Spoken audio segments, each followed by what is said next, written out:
మన ప్రాచీన భారతదేశాన్ని ఎంతోమంది గొప్ప గొప్ప రాజులు పరిపాలించారు. కానీ కొందరి గురించి మాత్రమే మనకు తెలుసు. వారిలో ఒక్కరే ఈ హరిహర రాయలు. ఈ రాజు విదేశీ రాజుల చేతుల నుండి మన భారతదేశాన్ని కాపాడేందుకు ఎన్నో పోరాటాలు చేశారు. అలాగే మన భారతదేశాన్ని దోచుకోవాలని చూసిన ఢిల్లీ సుల్తాన్ను ఓడించారు. శ్రీకృష్ణదేవరాయల కన్నా ముందే విజయనగర సామ్రాజ్యాన్ని అభివృద్ధి చేశారు. ఇంతకీ ఎవరి హరిహర రాయలు? ఇతను ఎలా ఢిల్లీ సుల్తాన్ను ఓడించారు? విజయనగర సామ్రాజ్యం కోసం ఈయన ఏమేమి చేశారు? అధికారం కోసమే తమ మతాన్ని మార్చుకున్నారా అనే ఎన్నో ఇంట్రెస్టింగ్ విషయాల గురించి ఈ వీడియోలో మనం తెలుసుకుందాం.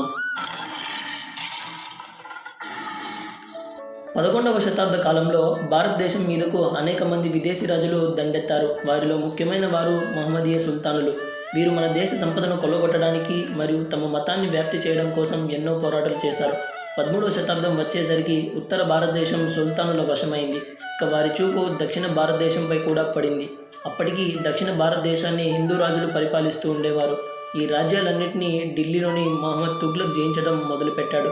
అతని పాలనలో ఎన్నో హిందూ దేవాలయాలు, సాంప్రదాయాలు కనుమరుగైపోయాయి. 1323వ సంవత్సరంలో ఢిల్లీ సుల్తానుల చేతిలో కాకతీయ సామ్రాజ్యం ఓడిపోవడంతో అక్కడ పనిచేస్తున్న హరిహర రాయలు మరియు తన తమ్ముడు బుక్క కంపిలికి పోయి ఆనగొంది ఆస్థానంలో చేరారు. 3 సంవత్సరాల తర్వాత అనగా 1326లో తుగ్లక్ కంపిలిని కూడా జయించడంతో అన్నదమ్ములిద్దరినీ బందీలుగా చేసి ఢిల్లీకి తరలించారు. దారిలో భయంకరమైన గాలి దుమారం వచ్చి సైనికులు మరియు గుర్రాలు చెల్లాచెదురయ్యాయి. తప్పించుకునేందుకు మార్గం ఉన్న అన్నదమ్ములిద్దరూ తప్పించుకోకుండా అక్కడే కూర్చుని ఉండిపోయారు. తుగ్లక్ సుల్తాన్ వారిద్దరిని మెచ్చుకుని ఢిల్లీ దర్బార్లో పదవులను ఇచ్చాడు. సుల్తానుల ఆజ్ఞల వలన మరియు కొన్ని కారణాల వలన అన్నదమ్ములిద్దరూ ఇస్లాం మతంలోకి మారాల్సి వచ్చింది. కంపిలి రాజ్యం సరిగ్గా అభివృద్ధి కాకపోవడంతో ఈ అన్నదమ్ములిద్దరికీ కంపిలి రాజ్యం గురించి బాగా తెలుసు కాబట్టి వీరిని కంపిలి రాజ్యాన్ని చూసుకోమని పంపించాడు. అన్నదమ్ములిద్దరూ ఎంతో కష్టపడి తుగ్లక్ సుల్తాన్ని ఓడించడానికి కంపిలిని తమ అదుపులోకి తెచ్చుకున్నారు. ఇది తుగ్లక్ సుల్తాన్కి తెలిసి సైన్యంతో కంపిలికి చేరుకున్నాడు. అక్కడ జరిగిన యుద్ధంలో అన్నదమ్ములిద్దరూ తుగ్లక్ సుల్తాన్ని ఓడించారు.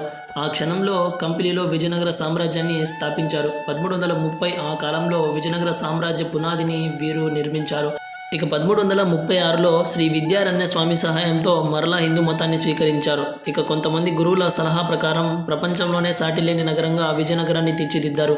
వెంటనే తుంగభద్ర నది ప్రాంతాన్ని తమ ఆధీనం చేసుకున్నారు. క్రమంగా మలబార్ తీరం, కొంకణ తీరాన్ని కూడా స్వాధీనం చేసుకున్నారు. ఎంతో కష్టపడి కోసల రాజ్యాన్ని కూడా తమ వశం చేసుకున్నారు. ఆ తర్వాత 3 శతాబ్దాల వరకు రాజ్యం సుసంపన్నంగా వర్ధిల్లింది. 20 నవంబర్ 1355లో హరిహర రాయలు మరణించారు. కాలక్రమేణా శ్రీకృష్ణదేవరాయలు ఈ రాజ్యానికి రాజయ్యారు. వీరి పాలనలో ఈ రాజ్యం గురించి అందరికీ తెలిసింది. ఈ హరిహర రాయలు చరిత్రను ఆధారంగా చేసుకుని హరిహర వీరమల్లు చిత్రాన్ని రూపొందించారు. ఇందులో పవర్ స్టార్ పవన్ కళ్యాణ్ గారు హరిహర రాయలుగా నటించారు. పుస్తకాలలో రాసిన the great sultans, the great Mughals అనే అబద్ధపు చరిత్రకు స్వస్తి చెప్పి మన చరిత్రను అందరికీ తెలియజేయడం కోసం ఈ వీడియోని అందరితో షేర్ చేసి మరిన్ని ఇంట్రెస్టింగ్ వీడియోస్ కోసం ఈ ఛానల్ని ఫాలో చేయండి. జై హింద్.